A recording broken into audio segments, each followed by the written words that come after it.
This recipe makes great use of leftover cooked quinoa, but it's also worth it to cook some quinoa just for these pancakes.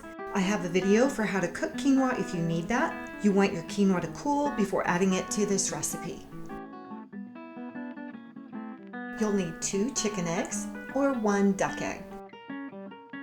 Then add all of your ingredients to a food processor.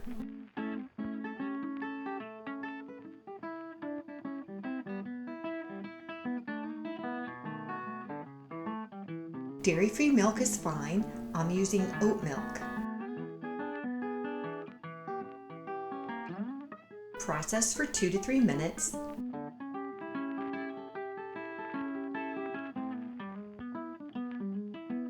And then check your batter.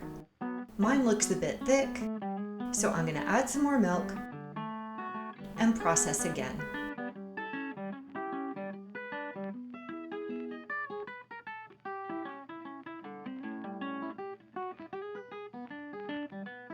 Cook your pancakes about 45 seconds per side.